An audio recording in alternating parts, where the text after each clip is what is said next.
Is death the end? Humankind has strived to answer this question since the birth of civilization. The major religions believe that after we die, part of us moves onwards. But some believe this journey can be halted, that a spirit or soul can become trapped between this world and the next, remaining with us as ghosts. The people you will see tonight have one thing in common. They all truly believe they have come face to face with ghosts. Ever since I've been a child, I've been able to see what we would loosely call ghosts or dead people. Machines blew up, lights banged. I always felt I was being watched. I just lifted my head and said, F off. And it went. I was thinking, stupid cow, what's she doing out this time of night? Weather like this, you know, just with a dress on. It's quite hard to believe that a child is seeing something supernatural. I thought, why aren't my parents talking about these people that are here? It was almost as if I was being possessed.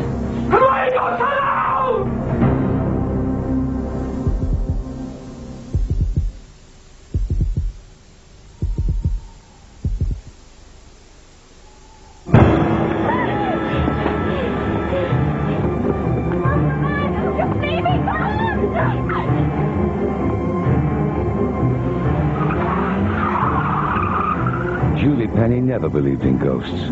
As a science teacher, she knew there was a rational explanation for everything. So why did she and her daughters flee into the night from their dream home, praying they would never have to step foot in it again? Julie and her engineer husband, George, married in 1986. They had two daughters, Francesca and Katrina. In 1994, they decided to move from their Walsall estate in the West Midlands. We decided that we'd sell the house and we'd make a new beginning in a rural part of the area. We thought that would be a better way to bring up our children. They found their dream home in a small village near Birmingham. Really just what we'd always wanted. It was the picture postcard cottage. The children loved it, and we just knew it was what we wanted. We had our leg pulled quite a bit by friends who said, it's such an old cottage, an 18th century cottage. Are you frightened about it being haunted? And we said, absolutely not. Julie now wishes she'd listened to her friends. The family had been in the cottage for 2 days when it started. A pocket full of posies, tissue, a tissue, we all fall down. All fall down. Cat's just pushed me over on the stairs. That's a silly Cheska. She's been out here with me. I was rather annoyed with Francesca because I felt that she was trying to get Katrina into trouble. Now, looking back, I wish I'd listened to her the very first time she said it. I thought it was my sister, but about it, the force was too hard for her to have pushed me down the stairs.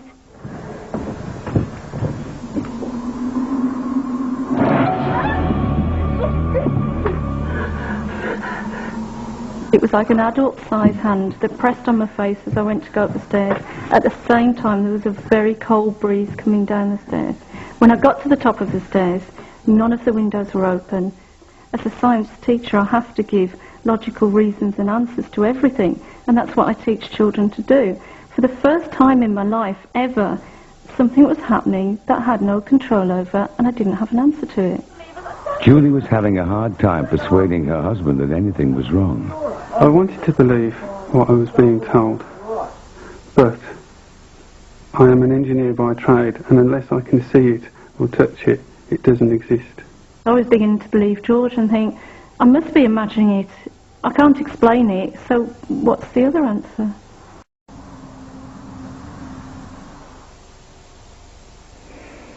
George, what are you doing? It must be freezing out there. Come back to bed, love.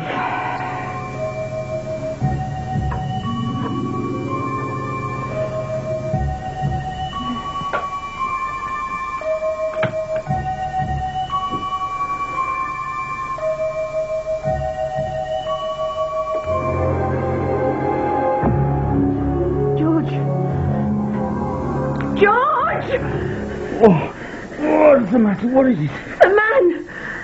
The man! Oh. Do you care that I've got to be working in 2 hours' time? Mo, there was this man in our room, and then he disappeared. He looked exactly like George. He'd got a really, really strange outfit on. It was cut in a style I'd never seen before. Over the next few months, the strange events got worse. There were terrible smells and unexplainable electrical problems. Wondering if she might find the answer in the history of the old cottage, Julie visited the local library. The village apparently was a real den of thieves. The stagecoaches were always being held up. There were lots of hideouts for highwaymen. It was really a very rough area. We found out that our cottage was linked up to the Welsh Harp pub by a series of tunnels. The tunnels were used from there for the highwaymen to escape down, and they actually escaped through the trapdoor in our cellar out of our cottage. Close by there was a tree which was a hangman's tree.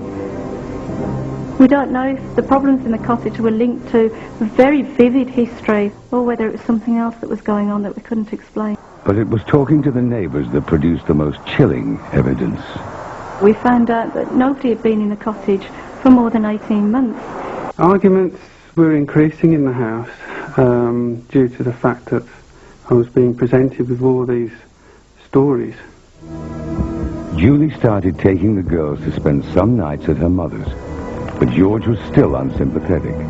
Nothing had happened to him, yet.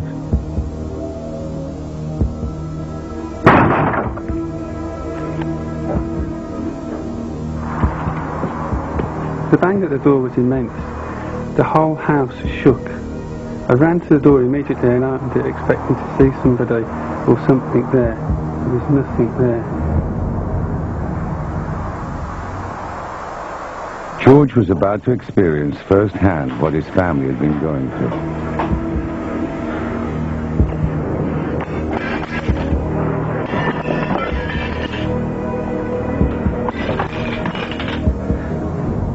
Pictures coming off the wall were probably the scariest things for me.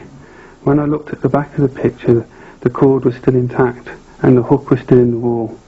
How had the pictures come off? I began to feel really guilty. These things had been going on all this time and I'd been ignoring them. Then things started to take a turn for the worst, and we found that there was something going on a bit more than that. Possibly some kind of poltergeist type activity. If the Pennies did have a poltergeist, they became convinced its aim was to split the family and drive them from the house. It was as if they were playing me and George off against each other, playing the girls off against me. It was like somebody was causing downright mischief in the house. You were just like waiting for something else to happen. It was like he was sitting on a time bomb. Unable to sell for the same price they'd paid, the Penny family were trapped in a home they believed to be possessed. Worse was to follow. I felt that it was becoming a personal vendetta against me alone at this point. I felt that it was trying to take me over and that I was actually going out of my mind.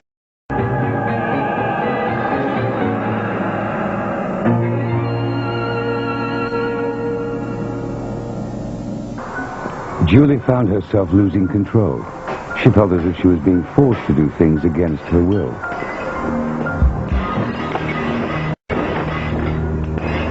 Julie? Julie? Oh, Lord, what have you done? What have you done? Look yourself. You've cut yourself off. Who are you got alone?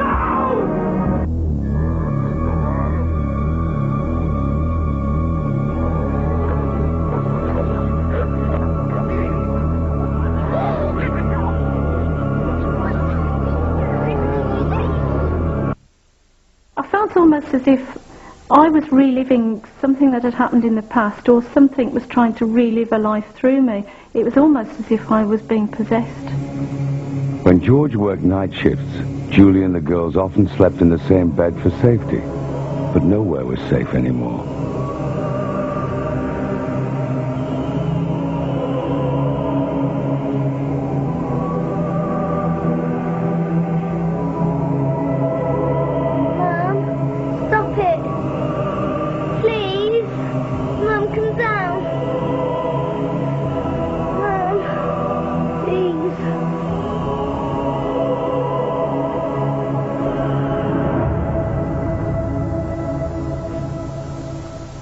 I was quite tired and I thought it was my eyes just fine, but when I looked next to me, my mum had gone.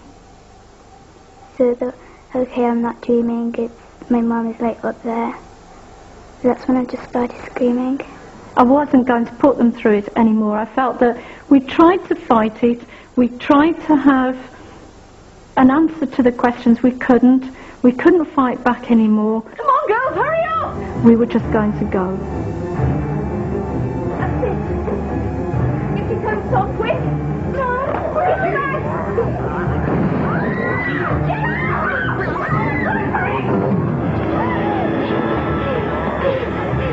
Oh, my bag! Just leave me!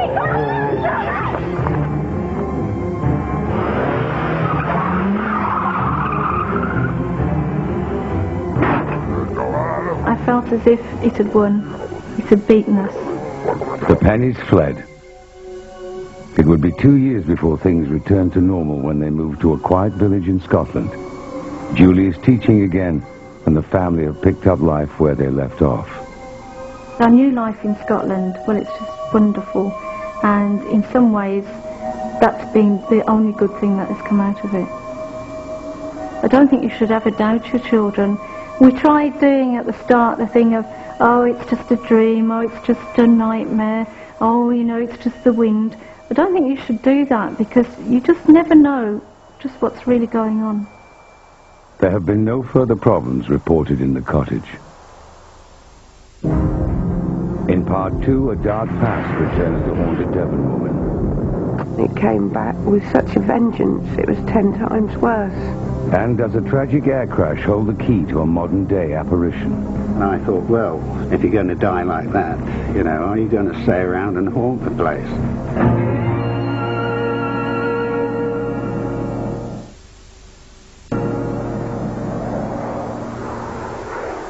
The St. George Hotel in Teesside.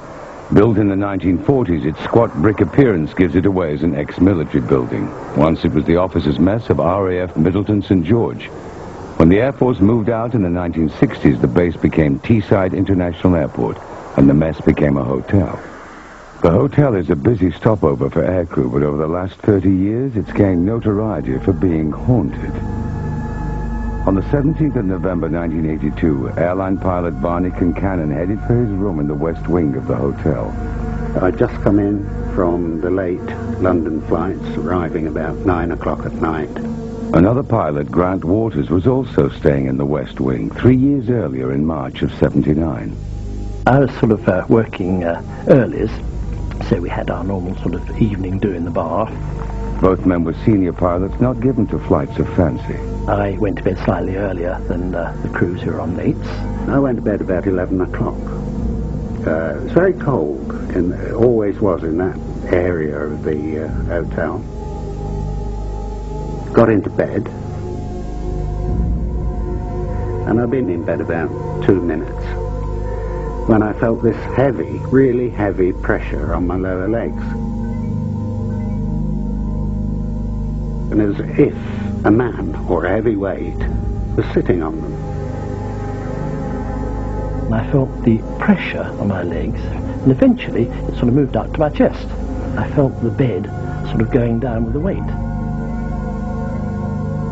And I just lifted my head and turned it round and said, F off. And it went. And I said, please go away, because I'm on earlies.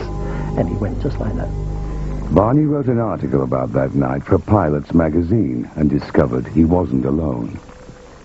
Interviewed 20, 25 people in working for British Midland who'd had similar or even worse, well, most of the experiences they had were worse than the one I had. Stewardess Heather Raybould stayed regularly at the St. George from 1975 to 1995. She claims to have been visited by the ghost twice. I mean, when I first joined British Men, everybody used to talk about this ghost. It's sort of like the weight of a man, really. Just a heavy weight of somebody pushing you down. I just didn't know what to do. I found I couldn't shout out, I couldn't talk, I couldn't scream. I couldn't do anything. I just felt like I'd frozen. I never wanted to stay in the hotel again. I did everything I could to change my posture. One stewardess was making her way down to breakfast. She was walking down the corridor and saw this pilot. said good morning to him. He didn't answer. She thought, oh, he's wearing funny clothes, you know, like the old pilots used to wear, the old leathers and that. And she turned round and he disappeared. He wasn't there.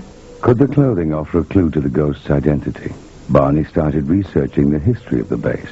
Somebody mentioned that a meteor had crashed into the building in the early 50s, and I did a bit of investigation into that.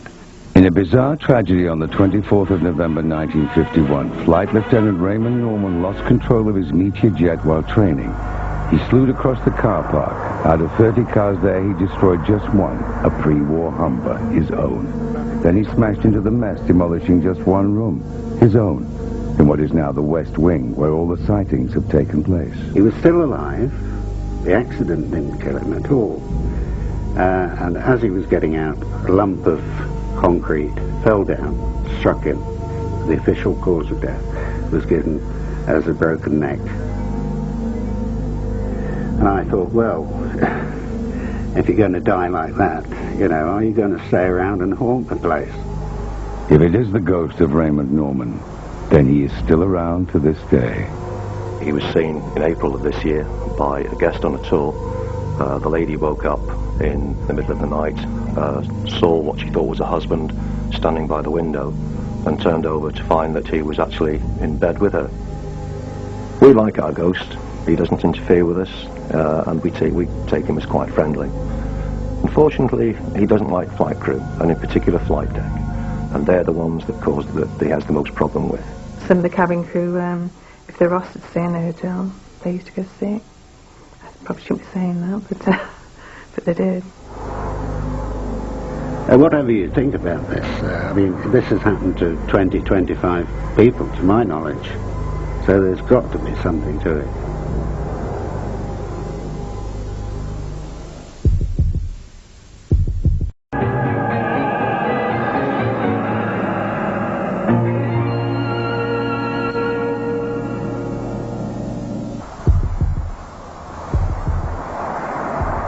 Fiona Hutchings and husband Viv live in a mobile home. Once they lived in a dream cottage until their lives were turned upside down. Their story starts over 100 years ago. One cold morning, the people of South Devon awoke to find a bizarre trail of hoofprints running across the county, made by a creature that was cloven hoofed but walked on two legs. Convinced it must be the devil himself, a mob gave chase only to be beaten back by thick woods. It wouldn't be the last time the land was to hide a dark secret.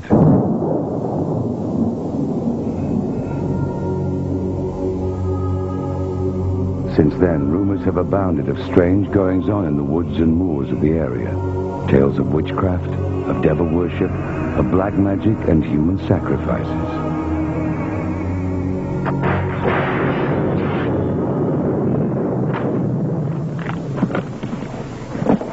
When I saw it, I thought, this is it. This is the house I'm going to live in forever. They're going to have to carry me out of here. After years of living in isolation on the Devon moors, 36-year-old nurse Fiona Hutchings had just bought her dream home, Hawthorne Cottage. It seemed to be crying for help.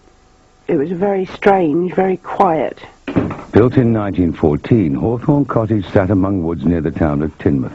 Despite the financial burden, she'd made the move to be closer to her mother who had fallen ill. Fiona's son had recently left home, so she set about doing the place up on her own.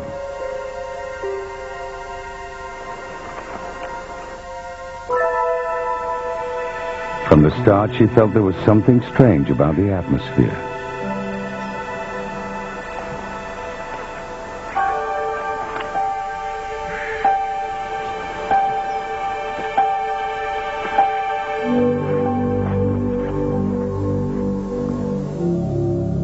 After 6 months in the cottage, Fiona's mother died, leaving her completely alone. Then she met an elderly neighbor with disturbing news about the history of the cottage. She'd never passed my house because she'd been told by her mother not to. Because she said there's all sorts of funny goings-on down there. And I said, oh, you know, bawdy things. And she said, oh, no. She said naughty things. Really naughty. The old woman told her the previous owner of Hawthorne Cottage had gone mad. Fiona dismissed it as village gossip. But 2 months later, she made a gruesome discovery. I was clearing the outside because it was completely overgrown and I started digging up these cats. They'd all been mutilated and then wrapped and placed in the north, south, east, west positions, which I thought was rather strange. The burying of sacrificed animals is a practice often associated with black magic rituals. Fiona had started to feel uneasy in the cottage, but digging up the cats seemed to trigger something unpleasant.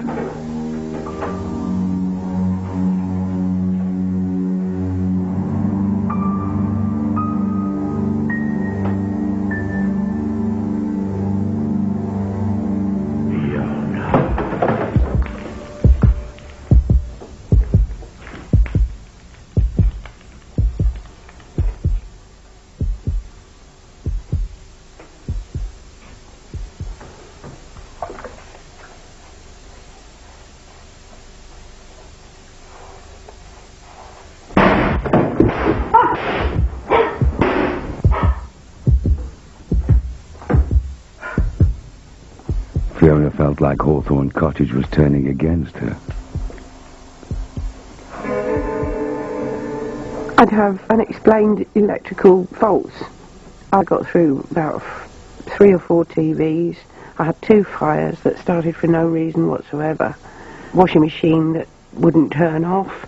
Microwave that blew up. 5 or 6 kettles. Fiona's sanity was being pushed to the limit. It reached breaking point one October night in 1989. I'd gone to sleep quite happily.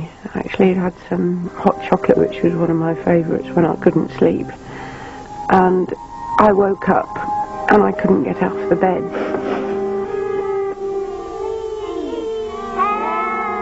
So I thought, how did these children get in here and what are they doing in the middle of the night? And I thought, they're not real and something terrible's happened. Leave me alone! For 6 or 7 months, night after night, I didn't sleep at all. I didn't know at the time whether it was me that was imagining it and I was going crackers, or if they really were there. Finally, she could take the nightly visitations no more and called a friend, Louise Barlow, who was a medium. Usually, clients had to wait for several weeks to see me, but a little voice said in me, "You need to see this lady now, like today."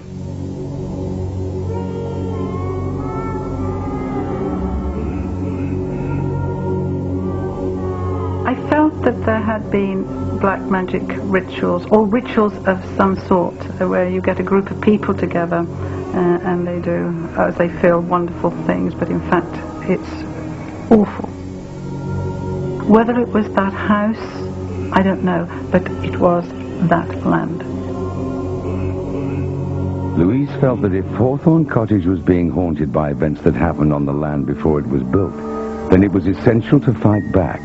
She called in a qualified exorcist with the Liberal Catholic Church in nearby Exeter. The priest who still practices today has confirmed the events. Omnis spiritus immundi. He said the children had been sacrificed, and he said it was a sort of ritual that I wouldn't wish to know about. Domine Jesu Christi. Every time he put holy water down, it was like when you throw water on a bonfire. The ash and blackness. And the smell was appalling. Little by little, the smoke disappeared.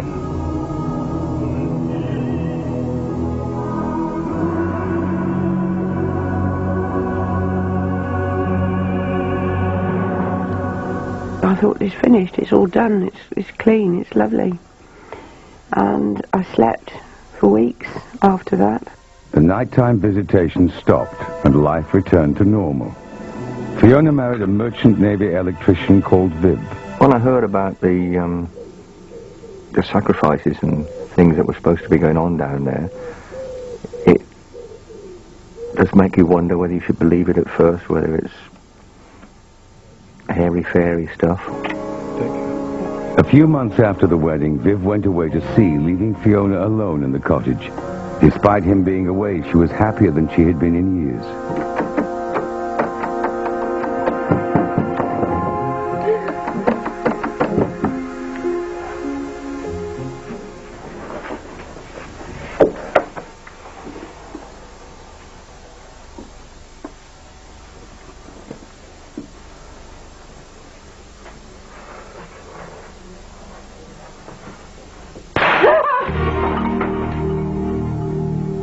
The exorcism may have got rid of the children, but Fiona now believed there was something else in the cottage.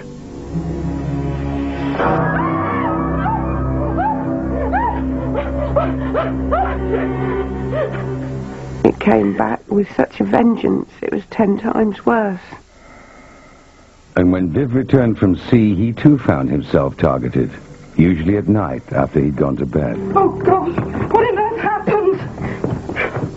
I've got no idea how I got down there. Well, if I did fall down the stairs, I had no bruising or anything on me. I just can't explain that one at all. I went back to Louise. She said, this has come back since you got married. Not only have you freed the children, you're also happy yourself, and this isn't on, they won't have it.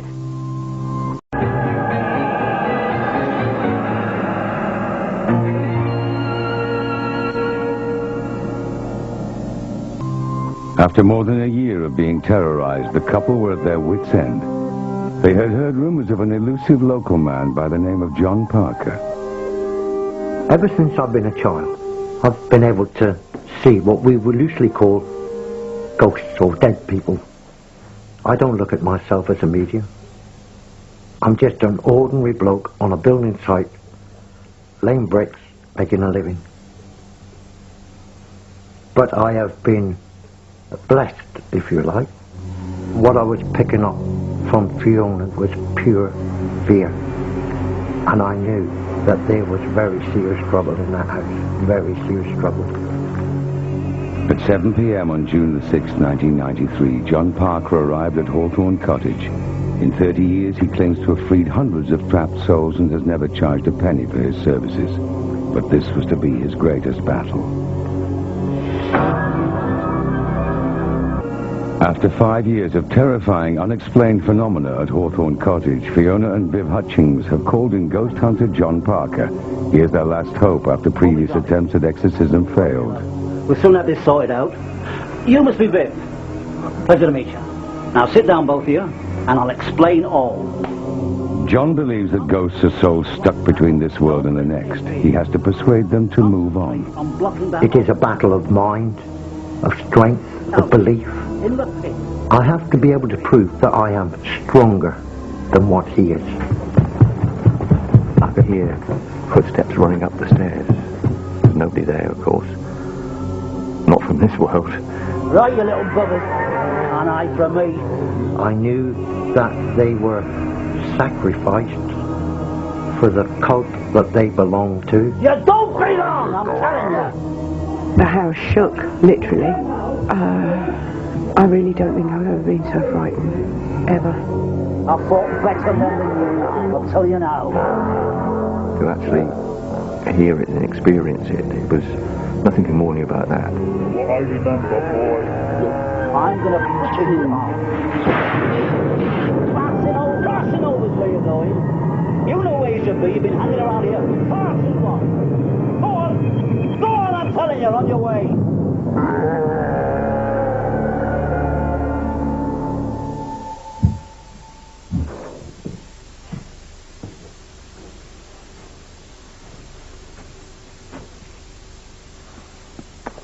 Cup of tea would be nice, my dear. It had taken John 6 long hours, but the hauntings were over. He continues his work today in the southwest, but has experienced nothing like Hawthorne Cottage before or since. This is the worst I'd ever done. Fiona and Viv finally lost the cottage in 1995 to the banks. We now live from day to day. But one thing that I'm not anymore, I'm not frightened of things that I was frightened of, because now I've seen it. That's as bad as you can get.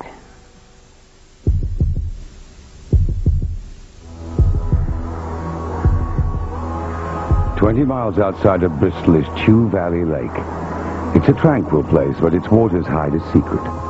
At the bottom sit the ruins of the village of Morton, which disappeared in 1956 when the valley was flooded to make a reservoir. But does the lake also conceal the grave of a ghost? On June the 5th, 1999, Chris Pugh, with his girlfriend Wendy and his daughter Sam, were returning home from Bristol past the lake on the B3114. just as I got to the brow of a small hill, I could see a triangular light at the end of the cat's eyes. And just as I approached it, Wendy looked up and she said, "Pewey, Pewey, look out." And I said, "I know, I've seen it." As we drew closer to this object, it's just a lady just appeared from the middle of the road and drifted very slowly in front of the car.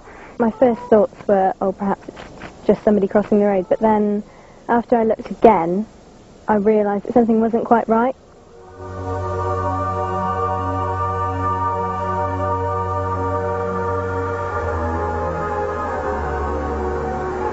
I can remember distinctly that she had long, wavy hair that looked sort of greasy or even wet. I was convinced that it wasn't a human being, it was something supernatural.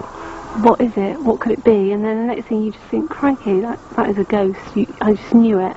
It wasn't until afterwards when I thought about it, I felt absolutely petrified. I didn't really know how to feel, how to handle it, I suppose. So I pulled into a small car park into a pub just adjacent to the lake and phoned the police, and that was quite a difficult explanation to give to them. Police searched the area but found nothing. A week later, Chris replied to an ad in the local paper asking for people who had seen strange things at the lake. A meeting at the local historical society was arranged for witnesses of the ghostly girl. There were about 12 people in total, which was amazing because all of them recorded almost the same information when asked a series of questions, yet there was no collaboration because nobody knew each other before that night. One of those who saw her was Carol Gillen. I was thinking, stupid cow, what's she doing out this time of night? Weather like this, you know, just with a dress on.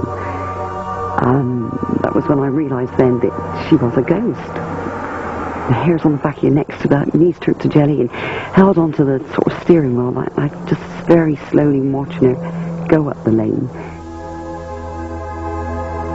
I started asking around the local village where I lived if there was anybody that knew of anything about maybe a girl out on the lake road.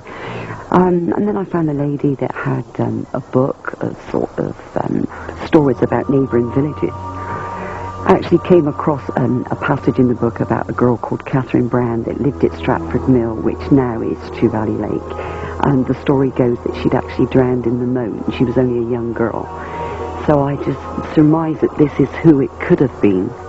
Catherine Brown disappeared one day at the turn of the century. The next morning she was found drowned. She'd been dead at least 24 hours. Yet her mother claimed to have seen her the previous night climbing the stairs soaking wet, at a time when she was already dead. The events have left those that saw her wondering if it is Catherine Brown retracing her steps home, a home that now lies deep under the lake. From the dresses that she was wearing, you could see that she was obviously from the turn of the century, quite a while ago, and all the little pieces of the jigsaw started to fall into place. Any evidence of Catherine Brown's mortal remains disappeared when the waters flooded the valley. Somewhere there's got to be a grave, and I would love to think that she's here. And I think until I've actually gone right to the end of the story, I won't be satisfied until I do. But I will find out. And hopefully it is Catherine Brown.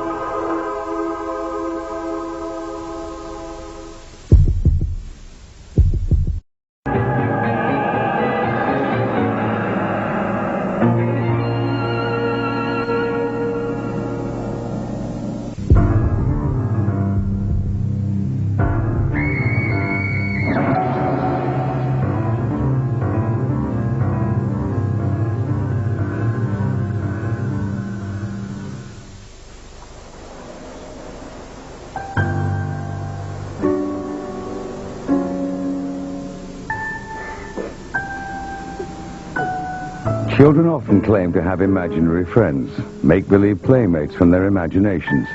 But Susanna Hodson's invisible friends didn't want to play, and she was sure they were real.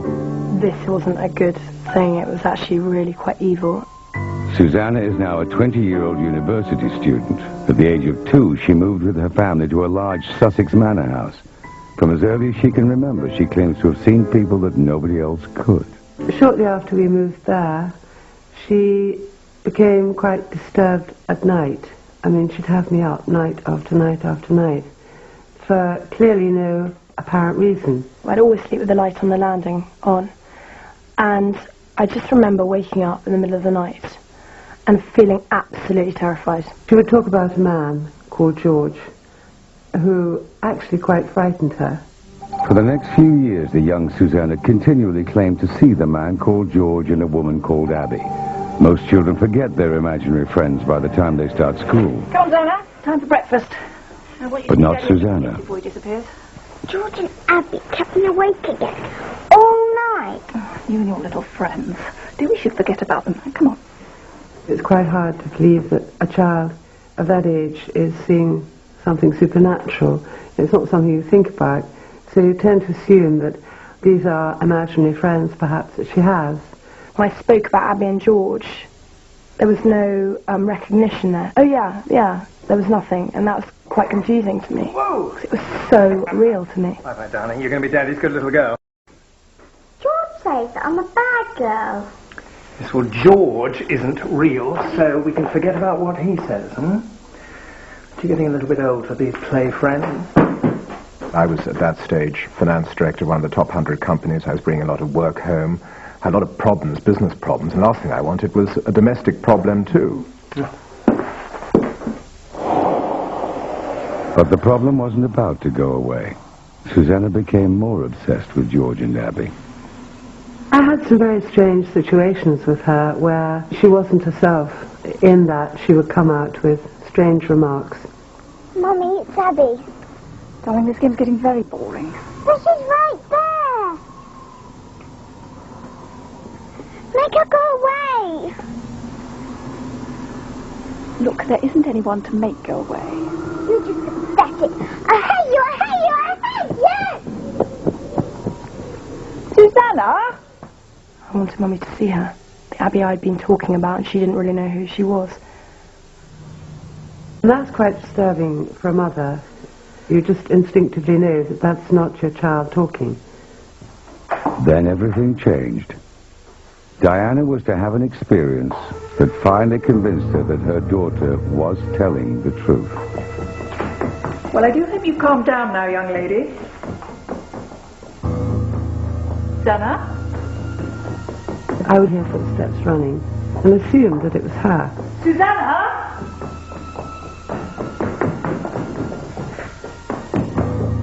The odd thing was that the footsteps still kept on running. The strange events threatened to drive a wedge between Daniel and Diana. Darling, thank God you're back. It was difficult in the beginning with him because he really didn't want to know, actually, at all, and didn't find it remotely interesting or believable. It's Susanna. Dan, I think I believe her. It's really scaring me.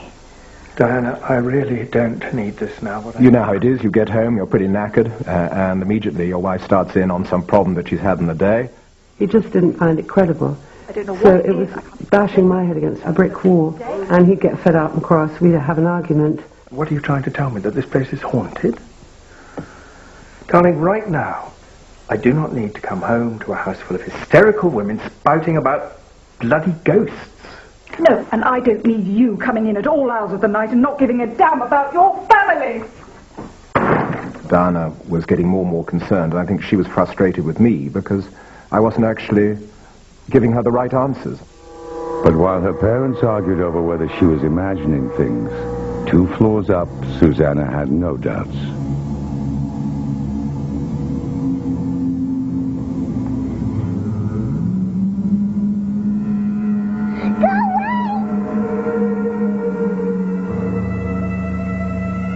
They weren't trying to befriend me. They were just these entities that were in my life.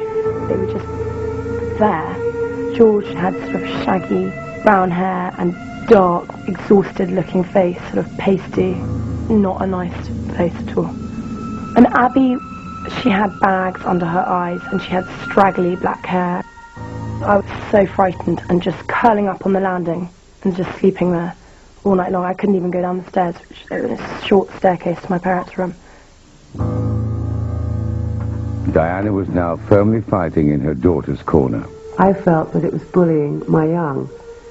And I would actually get quite angry. I would actually verbalize that sometimes when I was alone and no one was listening.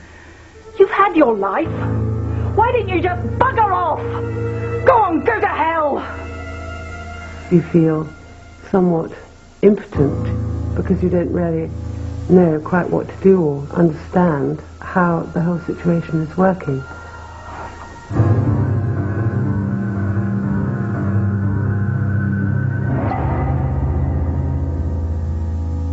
Unsure where to turn, Diana contacted a medium in Portsmouth. She sent him something personal of Susanna's but gave him no details about what had happened. The response astounded her.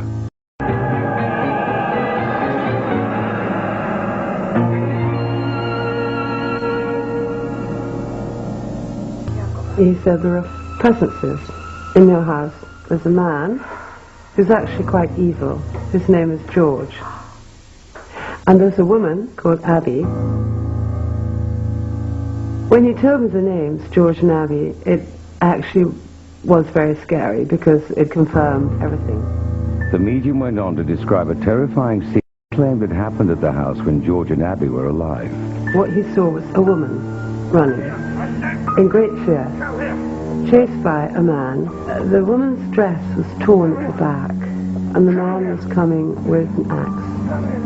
No records exist of the pair, so no one will ever really know the truth, but it was enough to convince Diana. The only thing we could do was to actually have an exorcism, and I'd have to try to persuade my husband. So I said, look, you know, there is this problem. I don't really believe it, but if you can show me some kind of tangible proof, then we can take it to the next stage. It wasn't long before Daniel would be convinced. It was Susanna's 8th birthday, and her friends were invited to a party at the manor house. One of them was a young boy, also called Daniel. I went inside. I think I needed to go to the toilet. I'm not quite sure, but I remember going into the house on my own.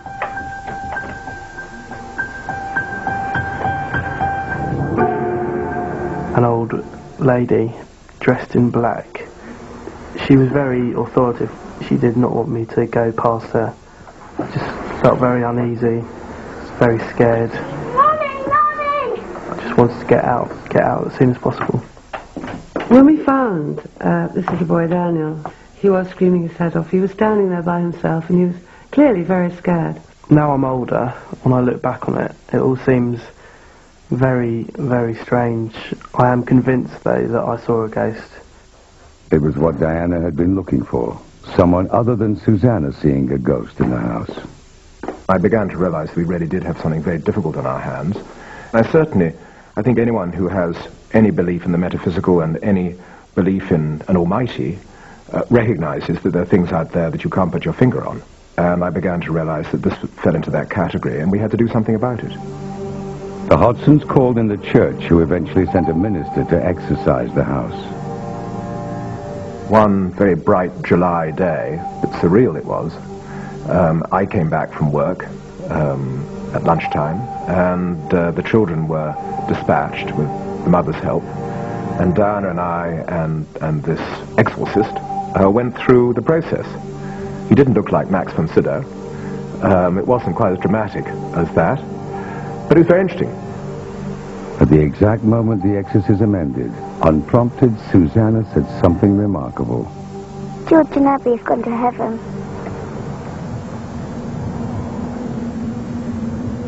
I don't know why I said it. It was just came from the feeling. And I said, what's your batting average? And he said, well, about 90%. I would definitely say that if we hadn't remained close as a family, that entity, whatever it was, could have really done some damage. Susanna never saw George and Abby again. Perhaps they had only ever been a figment of young imaginations. It all worked so simply, and the exorcisms have unlocked everything and sent it away, that maybe it was psychosomatic after all. But the story was not over yet.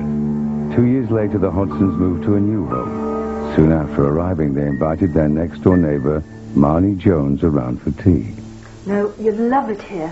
The village is beautiful, and don't worry about the locals. Well, I hope so. It's a wonderful place. It feels so at peace. Why? Wasn't your last place? Well, we had some problems at our last house. Where was it? We lived in West Broughton. West Broughton? God. I used to live there. That's amazing. Well, We lived in the manor house, you know, by the church.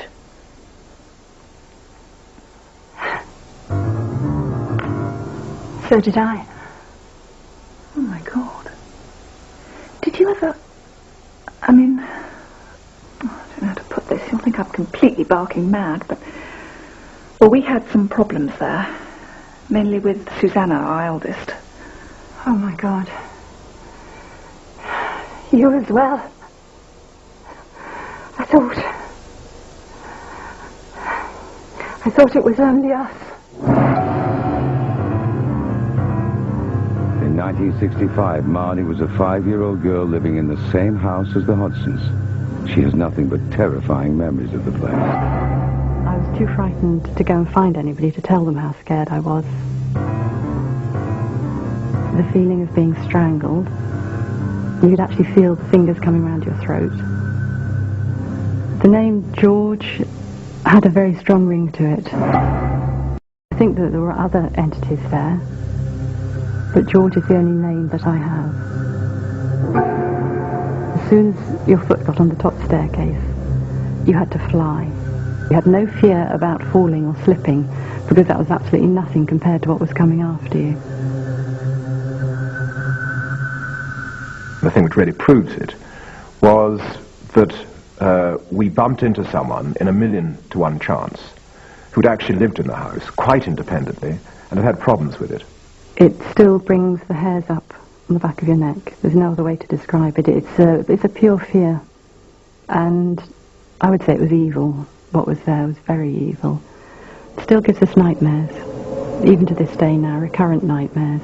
And you know that that's a memory. But it really did happen all those years ago. After terrorizing 2 families for over 20 years, the manor house is now calm. Perhaps thanks to the Hodson's exorcism.